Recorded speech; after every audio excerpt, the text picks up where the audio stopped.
Your overall impressions, I know it's probably a question you've answered a lot this past weekend, but can you give us an overview of what you thought yesterday?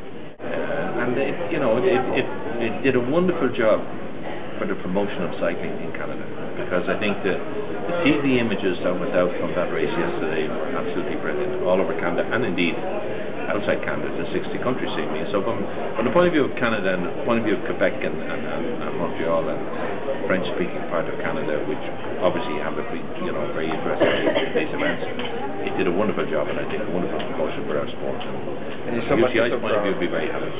Well, with Serge Arsenault, he will rest a lot on his shoulders for what he did, the team he brought together. You have to do. I mean, and as I said to Serge in jest last night, for a guy that hasn't organised a race in 20 years, he didn't do too badly, Right. But I mean, no, Serge is a guy who came into our sport, 20 odd years ago, and was probably a little bit too advanced at time for our sport, because our sport, in fairness, didn't accept them, and there was a fear, and that fear, resonated among some of the French executives of our sport at the time, who decided to move his race from August or wherever it was into October, and to kill the race. But he had ideas. He was an entrepreneurial, and wanted to bring the sport to a higher level. He then came to us 2 years ago, having seen the sort of the new, well, not so much the new, but the strategies and the objectives of the UCI at the moment, which is to globalise the sport now. Having seen the success of Tour Down Under and so forth, and the fact that Tour Down Under is now it's a 10-year-old race, 3 years in a Pro Tour. He said maybe the time is right to come back in and do these things that I wanted to do years ago now. Well, you must have been so happy with that, because when Steve Bauer retired and those races saw their demise, you must have wondered where Canada was. We did, yes, there's no doubt about it, and it was an interesting scenario last weekend up in Mont Saint Anne, where there was a photograph taken of 5 Canadian National Federation presidents together, which goes back a long time. But what was interesting also is that the first two, Brian Jolly and Mark LeMay and Brian Jolly, between them spanned about 20 years, and the other presidents only spanned a year or 2 each, or whatever it might be, because during that time there's been a lot of upheaval in the National Federation and in getting to grips with the international regime and so forth. And now, I mean, I have to say now, they've got the grips with that, and I think the current federation, the current organisation behind the sport, in John Calcott and his crew, are very much focused in the right direction. They're focused on international cycling, they're focused on bringing Canada up to the top level in international cycling. In all of the disciplines, not just talking about road racing, and I have noticed over the past 12 months, 24 months, strong evidence of Canadian cyclists in all of the different disciplines. Absolutely, that's a good thing. Absolutely. For these two races in particular, though, what do we have to do in terms of renewing our UCI Pro Tour license? Is there anything we need to do correctly? No, I don't think so at all. I think the organisation and what we saw yesterday was of a Pro Tour level. Make no mistake about it. Mayor Lefebvre from Quebec City was absolutely enthusiastic about everything he saw yesterday, and he's completely supportive of the event returning on a long-term basis. He's even talking, as we hear about a World Championship, possible World Championship. He's a passionate guy about cycling. I've no doubt that Montreal tomorrow will be equally as good, if not better, and the fact that it's come after Quebec will build up to a much bigger event.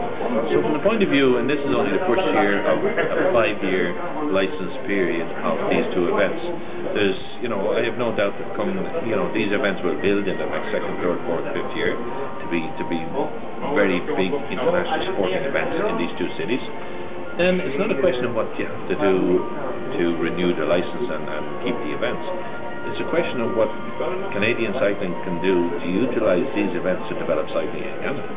That's the question, really. Right. I mean, ultimately, we'd love to have a Grand Tour, but we see the demise of the Tour of Missouri, the Tour of Georgia, the troubles of the Tour of California, and we wonder why North America doesn't have a stage race that can sustain itself. I've quite a few ideas I've done. I mean, I've tried to work closely, and I do work closely with US cyclists in North America, and indeed with the the ACC here in Canada as well, the CCA.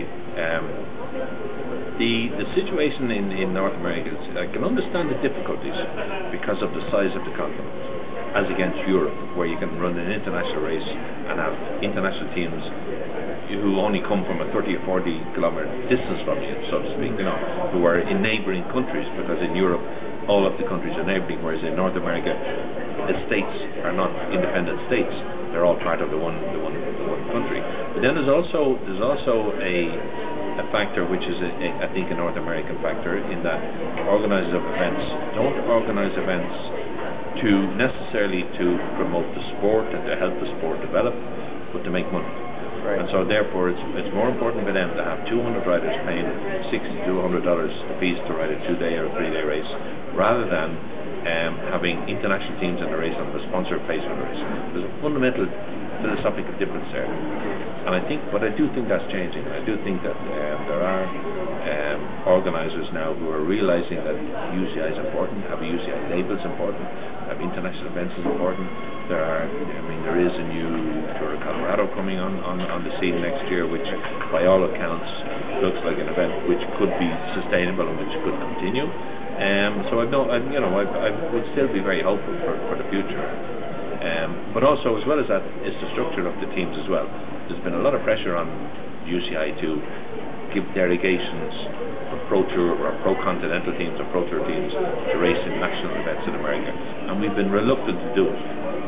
We did it last year with France when he rode Gila after his broken collarbone, this and the other. Different team. And we found now as a result of that, the Pro Tour teams have to some extent abused that delegation, and so we're going to come down harder on it, from next year, and we're not going to allow it.